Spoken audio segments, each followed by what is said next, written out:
মুফতি আব্দুল মালিক সাহেব বলতেছেন যে উনি নাকি বুঝতে মৌলবী, উনি নাকি দেখতে ফকিরের মতো লাগে, রিক্সা চালকের মতো লাগে। এরকম ভাবে তুচ্ছ তাচ্ছিল্য করে বলতেছে যে একজন আলেম হইয়া ঈদে মিলাদুন নবী সম্পর্কে কিভাবে মতভেদ করতে পারি, কটূক্তি করতে পারি, এরকম ভাবে গালাগালি করতেছে। আমরা মুসলমান হয়ে যদি একজন আলেমের ব্যাপারে এত কঠোর মতভেদ করতে পারি, ইদানিং ধর্মীয় বিষয় নিয়ে মতভেদ কম হইতেছে না বেশি? ধর্মীয় প্রত্যেকটা বিষয় নিয়ে আপনি একটু চিন্তা ফিকির করেন, আমরা কি পরিমাণ মতভেদে লিপ্ত আছি, আমাদের করণীয় কি, আমরা করছি কি, আমরা কিভাবে অপর ভাইকে দিনের দাওয়াত দিব, দিন প্রতিষ্ঠা করব, এই দেশে কিভাবে ইসলামকে প্রতিষ্ঠা করা যায়, সারা বিশ্বে কিভাবে ইসলামের সৌন্দর্যকে তুলে ধরা যায়, ইসলামকে প্রতিষ্ঠা করার লক্ষ্যে কাজ করা আমাদের দরকার। ওইটা না করে আমরা কিভাবে ইসলামের দুষ্ত্রুটিকে মানুষের সামনে উপস্থাপন করতে পারি, এটা নিয়ে আমরা উঠে পড়ে লেগেছি। এই যে ঈদে মিলাদুন নবী যারা উদযাপন করেছে তারা একদল, যারা সেটাকে মানে না তারা আরেক দল। এই দুইটা দল নিয়ে প্রত্যেক বছর কাদা চোরাচুরি হয় কি হয় না, ঠেলাঠেলি হয় কি হয় না? এটা ইসলামের শাখা প্রশাখাগত বিষয়।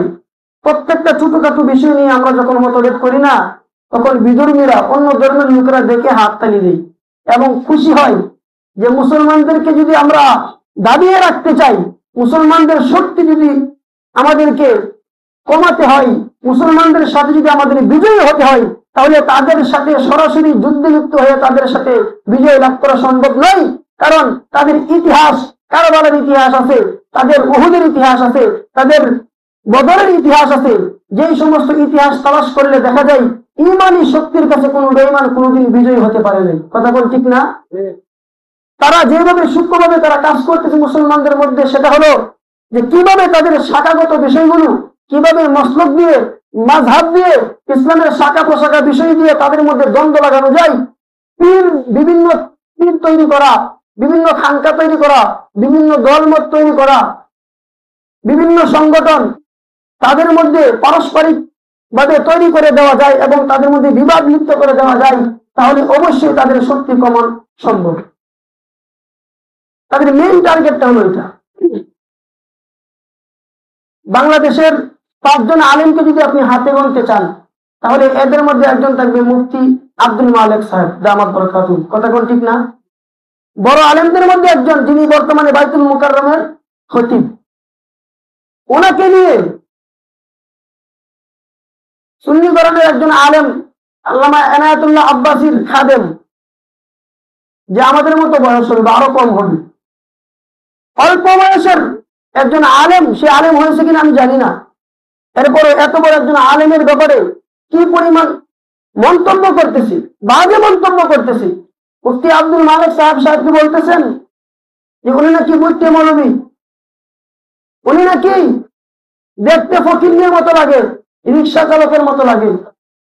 এরকম ভাবে তুচ্ছ তাচ্ছিল্য করে বলতেছে যে একজন আলেম হইয়া ঈদে মিলাদুন নবী সম্পর্কে কিভাবে মতভেদ করতে পারি, কটূক্তি করতে পারি, এরকম ভাবে গালাগালি করতেছে। আমরা মুসলমান হয়ে যদি একজন আলেমের ব্যাপারে এত কঠোর মতভেদ করতে পারি, ইসলামের মধ্যে মুসলমানগণ আস্থা রাখবে না, দিনে দিনে আস্থা হারাবে। বিধর্মীরা দেখে তো হাততালি দিবি যে তারা ভাই ভাই কি করতেছে, দ্বন্দ্ব করতেছে, মারামারি করতেছে, হানাহানি করতেছে, এটা তাদের খুব ভালো লাগে। কিন্তু আমরা আমাদের শক্তিকে কিভাবে খর্ব করতেছি, আমাদের শক্তিকে কিভাবে কমাইতেছি, আমাদের শক্তি কিভাবে আমাদের কাছ থেকে হারিয়ে যাইতেছে, আমরা কখনো টেরও পাই না। আমরা মুসলমান, এক মুসলমান আরেক মুসলমান ভাইকে কাফের ফতোয়া দিতেছি, অথচ আল্লাহ রাব্বুল আলামিন পবিত্র কোরআনে বলেছেন, ওয়ালা তুসাইর খাদ্দাকা লিন-নাসি ওয়ালা তামশি ফিল আরদি মারহা। আল্লাহর রাসূলকে আল্লাহ রাব্বুল আলামিন বলতেছেন যে তুমি মানুষের কাছ থেকে মুখ ফিরিয়ে নিও না এবং জমিনের মধ্যে দাম্ভিকতার সাথে চলাফেরা করো না।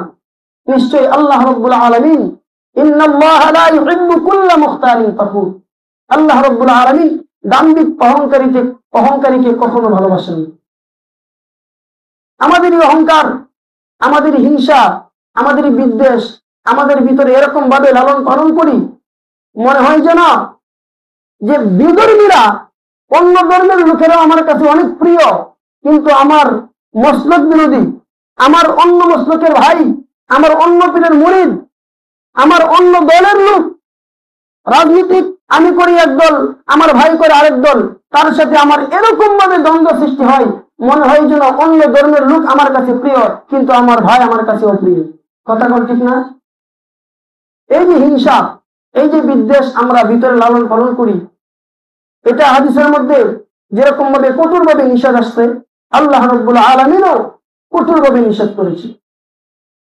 আমাদের এই মুসলমানদের শক্তি খর্ব হওয়ার, শক্তি কমার এবং দুর্বল হওয়ার এবং বিধর্মীদের হাতে নির্যাতিত হওয়ার একমাত্র কারণ হলো আমাদের মধ্যে হিংসা, আমাদের মধ্যে বিভেদ, আমাদের মধ্যে ঝগড়াঝাটি, আমাদের মধ্যে মারামারি, আমাদের মধ্যে কাটাকাটি, আমাদের মধ্যে এক ভাই অপর ভাইয়ের প্রতি যে আমাদের যে দায়িত্ব, এটা ভুলে আমরা এরকম ভাবে জীবন যাপন করতেছি, মনে হয় যেন অন্য ধর্মের লোক আমার কাছে প্রিয় কিন্তু আমার জাতি ভাই, আমার ধর্মের ভাই আমার সবচেয়ে বড় শত্রু।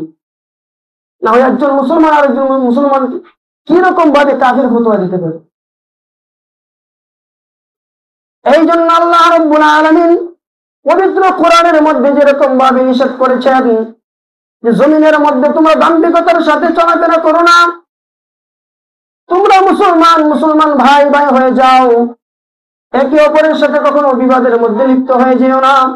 তেমনি ভাবে রাসূলুল্লাহ সাল্লাল্লাহু আলাইহি ওয়াসাল্লাম হাদিসের মধ্যে বলেন, ওয়ালা তাহাসাদু ওয়ালা তাগাদাু ওয়ালা তাদাবিরু ওয়ালা তাকাতুউ ওয়া কানু ইবাদাল্লাহি ইখওয়ানা।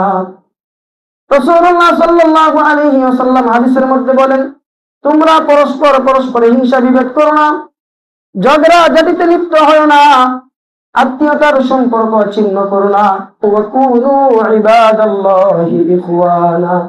তোমরা আল্লাহ রাব্বুল আলামিনের বান্দা হিসেবে পরস্পরে ভাই ভাই হয়ে যাও। এটা আল্লাহ রাসূল সাল্লাল্লাহু আলাইহি ওয়াসাল্লাম হাদিসের মধ্যে বলতেছেন। অথচ আমরা সবচেয়ে বেশি যে বিষয়টা করি সেটা হলো হিংসা লালন করি, মানুষের সাথে ঝগড়ায় লিপ্ত হই, আত্মীয়তার সম্পর্ক ছিন্ন করা আমাদের নিত্য নতুন কাজ। কোন একটা বিষয়ে ঝগড়া হলে আত্মীয়তা সম্পর্ক ছিন্ন করি। আর আমি যে হাদিসটা শুরুতে পাঠ করেছি, রাসূলুল্লাহ সাল্লাল্লাহু আলাইহি ওয়াসাল্লাম বলেছেন, প্রকৃত মুসলমান ওই ব্যক্তি যার হাত এবং মুখ দ্বারা অপর মুসলমান নিরাপদে থাকে, শান্তিতে। অথচ আমরা এই মুখ দিয়া অপর ভাইয়ের বদনাম, দুশ্চর্চা, গীবত করতেছি এবং আমার এই হাত দিয়া অসহায়ের উপর আঘাত করতেছি, আমার এই হাত দিয়া অপব্যবহার করতেছি, আমার ক্ষমতার অপব্যবহার করতেছি।